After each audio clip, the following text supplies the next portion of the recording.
And now, another tale well calculated to keep you in suspense. A Statement of Fact by E. Jack Newman.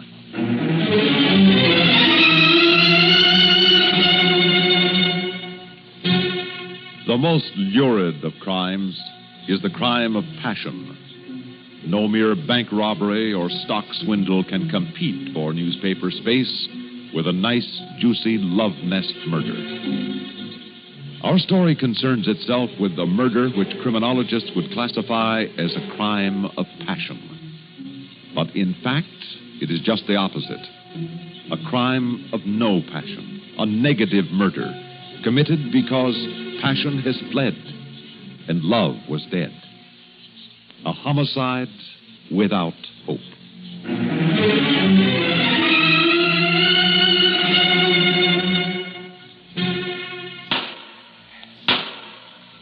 It is the finding of this coroner's jury that Robert Ames Dudley met his death at the hand of his wife, Ellen Randall Dudley. In view of the evidence, the jury recommends that said Ellen Randall Dudley be taken into custody and held for action by the grand jury. Well, Chris, just as you predicted. They couldn't have arrived at any other verdict. Now, all the police have to do is find her. She'll show up. An international beauty with a face as well known as a movie star's. How far can she get before she's recognized? Oh, a defendant that famous could be the making of the prosecutor who convicted her. You're reading my mind, John. But how could you... Easy. With a little help from a pal. Well, sure, I'd be glad to help, but what makes you think you can be the next DA? There are other men in the office with lots longer service. The man that gets to Ellen Randall Dudley first can be the next district attorney. Don't you realize that his name, yes, and his picture, will be linked with her in newspaper stories all over the world? Oh, sure. First things first. I'll have a warrant for her arrest issued by our office. And then you and I have got to use every pipeline we have into the police and sheriff's office. I want to know the minute she's picked up.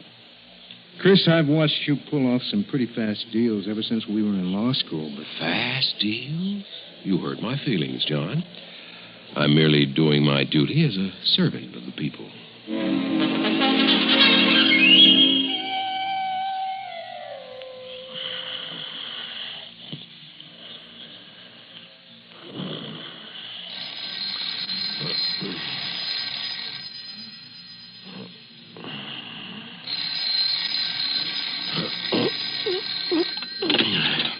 Yeah. This is Johnny Bradford, Chris. Oh, yeah, Johnny. I'm sorry to wake you in the middle of the night. That's all right. What's up? I'm down at the sheriff's office. They picked up Ellen Dudley half an hour ago, out in Allenview. She was hiding in the restroom of an all-night bus station. Good. I'll be right down.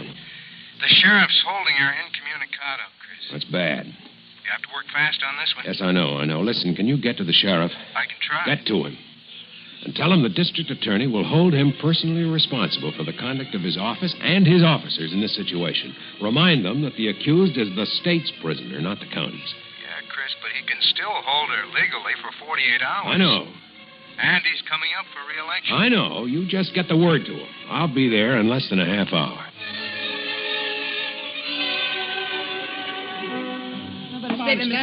Sorry. No comment. Now, let me through, please. I'm sorry. I have nothing to say at this time. You didn't waste any time, Chris. I can't afford to. How did the papers get in on this? The sheriff called them after I told him you were on your way down. Publicity, huh? Every little bit helps during election year. You ought to know. Yeah. Where's Mrs. Dudley? In there with him. Where's she been these last 3 days? I don't know. She isn't talking, at least to me. Well, she'll talk to me. Just a minute. The sheriff left orders that he's not to be disturbed. What's your name? Deputy P.G. Thaler. Mr. Thaler, I want you to go and stand by that door over there. Huh? No one, absolutely no one, is to come through that door until I say so. I take my orders from Sheriff Morrow. Thaler, I wanted... Hey, I thought I told you I didn't want anyone around here. Good morning, Sheriff. Who are you? Dale Christian, Deputy District Attorney. Oh. Yeah, Mr. Bradford here said you were on the way down. Now, we can handle this situation all right, Mr. Christian. Is Mrs. Dudley in there? Yes. Is she guarded? No need to Get in try there, to- John. Don't take your eyes off him. Right, Chris. Now, look here. Now, you look here, Sheriff. You're going to do as I say. Just a minute there, Bradford. He has no right to go into my office. He has every right to go in there, and I'll show you why. Here. See this? It's a warrant issued yesterday afternoon for the arrest of Ellen Randall Dudley. When you see that seal and that signature, your authority is automatically superseded. No one comes in here and tells me how to run my job. I'm telling you. You're trying to get your name and picture in every newspaper in the country at the expense of this case, and I'll have no more of it. Now, this is no pressman's holiday. If you have any brains at all, you'll take Mr. Thaler here and go outside and get rid of those reporters as fast as you can. I'll take action against you for this, Mr. Christian. Do that, Sheriff, and see where it'll get you. Good morning, Mrs. Dudley. Yes? My name is Christian, Mrs. Dudley. I'm the deputy district attorney. All right, John. What are you going to do? Just take a few notes, Mrs. Dudley. What kind of notes? Mr. Bradford is also from my office. He's here to take notes on what you say to me, Mrs. Dudley. Oh. I'm obligated to warn you that whatever you say right now may be used later in the court. You don't have to talk to me unless you want to. You understand that? Yes. This won't take long. I'd just like to get your story in your own words. Pardon me. Yes? I don't understand you, Mr. Christian.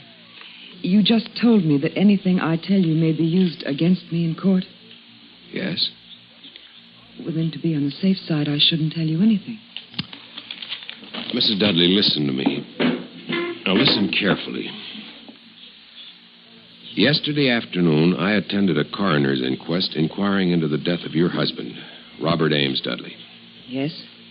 A coroner's jury there determined that Mr. Dudley came to his death as the result of wounds inflicted by you, his wife. A hatchet was presented as evidence. Mr. Thomas Unger of the Police Crime Laboratory positively identified it as the murder weapon.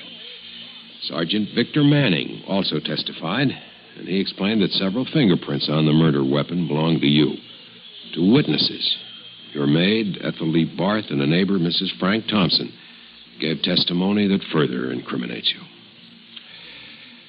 Enough evidence was presented for the coroner's jury to recommend that you be taken into custody and held for the action of the grand jury. Do you understand what I've just told you? Yes. Yes, I think so. In a few days, the grand jury will meet and charge you with murdering your husband. There's no doubt that they will make that indictment, Mrs. Dudley. From there, you will be arraigned and later on taken into a court and tried. Do you understand that? Yes. Fine.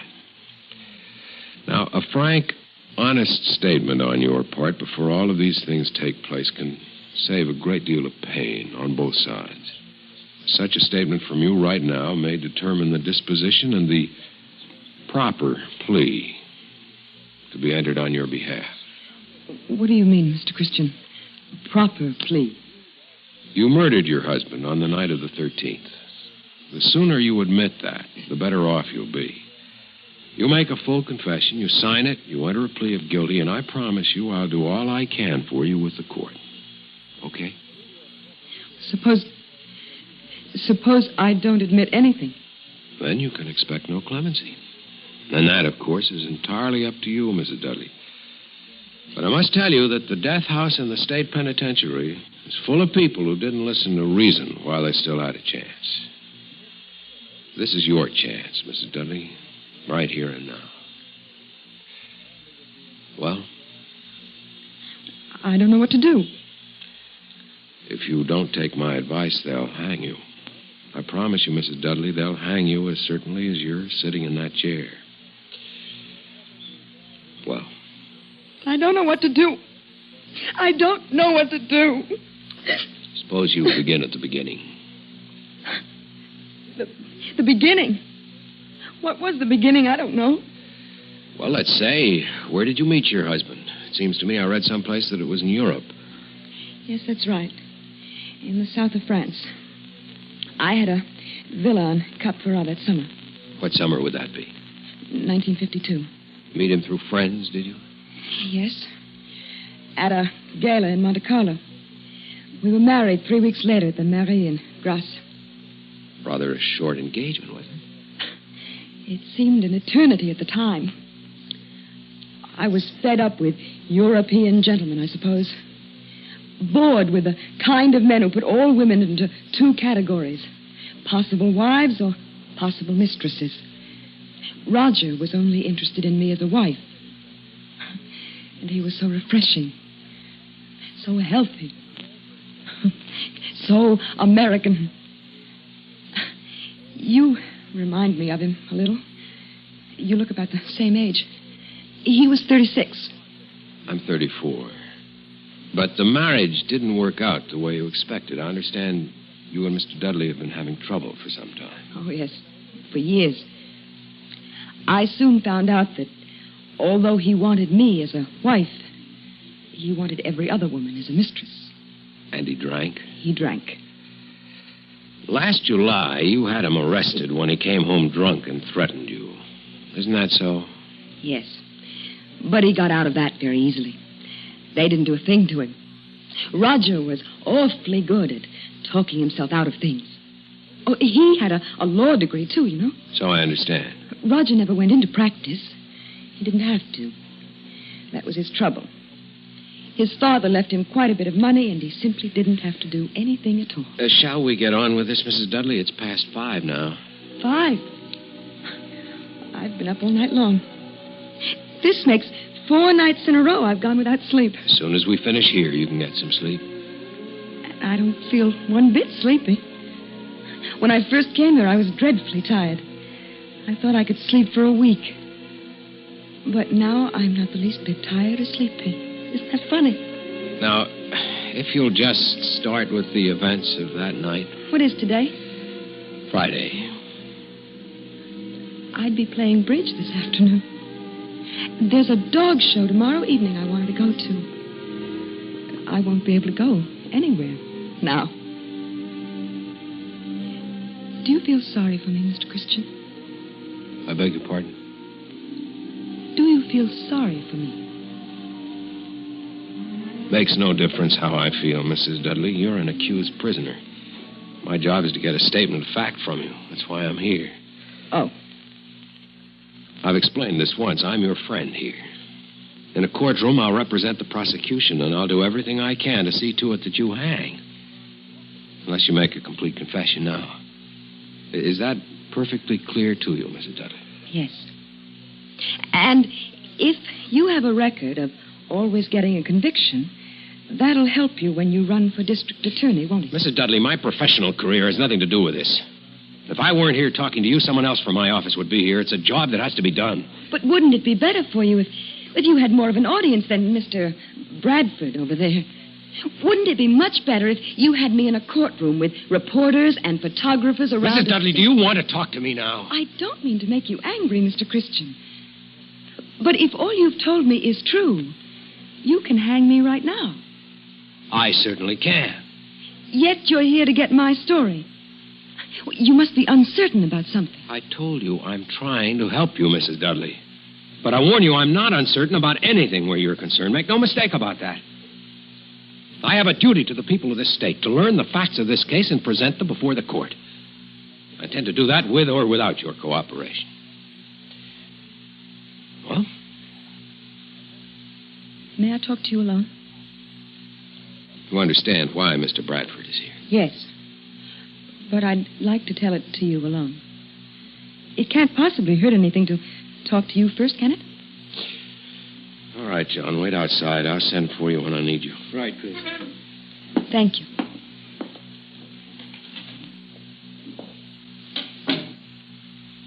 All right, Mrs. Dudley. We're quite alone. What do you want to tell me? I killed my husband. Very well. Tell me how it happened. I was having some people over for dinner that night. I was busy in the kitchen with the maid fixing dinner. When Roger came downstairs, I asked him to do a simple thing. Just a little thing. I asked him to start a fire in the fireplace. It was pretty chilly out, and the fire always made that room look so warm and nice. Have you seen my house? Yes, Mrs. Dudley. Go on, please. He took so long down in the basement, getting things ready for the fire. And our guests were arriving at 7:30. So I asked him to come up and make some martinis and let the fire go for the moment. He called me a name. Why? I never knew why he did things like that. I went downstairs to ask him why he was so angry. And he called me another name. It wasn't just the name or him being angry. It was all of those things he had done to me before. The arguing, the fighting, the insults. When he started up the stairs, I picked up the hatchet and I hit him with it. He fell down. Then what did you do? I ran upstairs, I put on my coat, and I left the house. Where have you been these last 3 days? I never left Allenview. I had a room at a motel last night. Then I thought I'd better get away. Go east, maybe. But somebody recognized me at the bus station. Did you ever think about killing your husband before this? Oh, yes. Did you know you were going to kill him when you went down to the basement?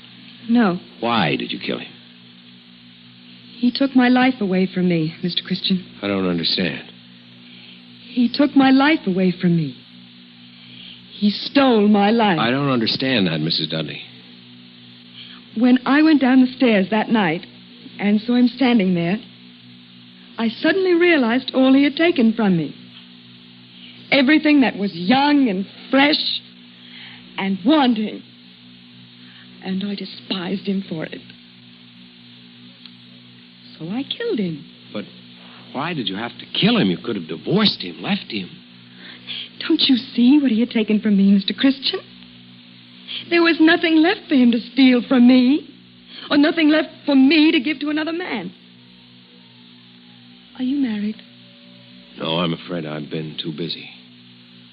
Well, then you wouldn't know what a man can take from a woman if... Mr. Christian, am I someone you'd want to be married to if this terrible thing hadn't happened? Am I someone you'd be proud to have for a wife? You might be. That's all a woman needs. To be wanted. Am I old and ugly, unattractive? Am I shallow or flighty? Then look at me, Mr. Christian. I am. No. So stand up, please. Look at me. Close. Yeah. Would you want to be loved by me? You're very beautiful, Mrs. Dudley. Have you any idea what it means to be a beautiful woman, Mr. Christian? To be admired by every man and envied by every woman, and never to be sure why. Oh, how many times have I heard those words, I love you. Wondered what they meant. What was loved? My face? My figure? My artificial makeup? My Balenciaga gown? Or me? Maybe you can give me the straight answer, Mr. Christian. I haven't been able to get to the hairdressers recently. I've run out of lipstick. I'm afraid that this suit needs pressing. Would you want to be loved by me, Mr. Christian? Yes. Yes, I would. Well, I was nothing to Roger Dudley, nothing. And my love was nothing to him. I was a fixture, a decoration, an animal. And he took all of it. My love and my life. And then he stood at the bottom of the stairs and called me a name. Mrs. Dudley, listen to me. Now listen to me. No one saw this happen. The maid was upstairs in the kitchen. Mrs. Thompson only heard it from next door. Now listen to me. You can claim that you did it in self-defense. What? He came at you and you picked up the hatchet and you hit him with it to protect yourself. You tell it that way when Mr. Bradford comes back in here. There are a dozen good men in the state who'd be glad to represent you in court with a story like that. I'll be opposite them. You can get off. He made you kill him. because it was either him or you, and you ran afterwards because you were frightened. In the end, you'll be charged with second-degree murder, and at the most, you'll get a suspended sentence. Don't you understand what I'm telling you? You can be free. Yes. Yes, Mr. Christian. All right, let's have Mr. Bradford in here now, please. Right. Wait a minute. Hold it. I can never be free. What are you talking about?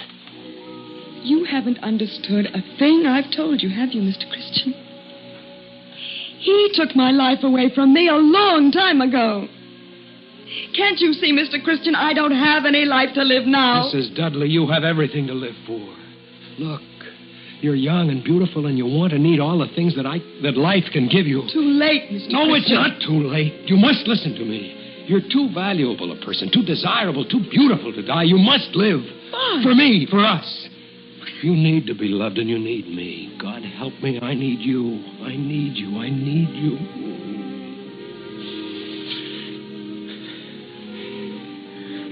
A few minutes ago, you were telling me about your duty to the people of this state, Mr. Christian. Tell me about it now.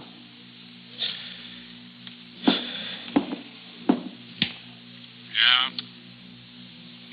All right, send in Mr. Bradford.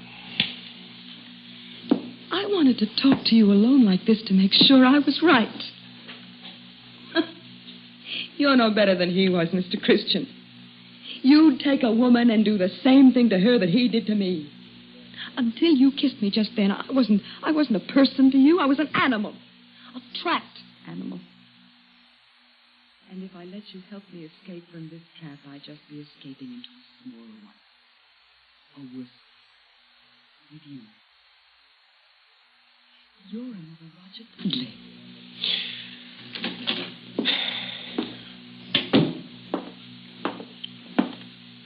Okay, Chris?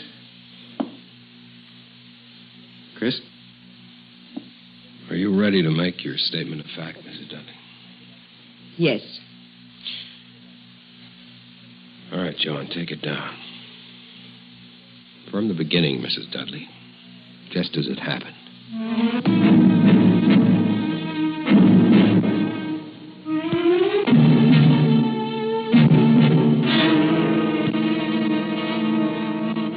Suspense. You've been listening to a statement of fact, written for Suspense by E. Jack Newman. Heard in tonight's story were Rita Lloyd as Ellen Dudley, Mason Adams as Christian, Lawson Zerby as John, Hal Burdick as the sheriff, and Jack Arthur as Thaler. Listen again next week when we return with Time on My Hands by Walter Black, another tale well calculated to keep you in Suspense.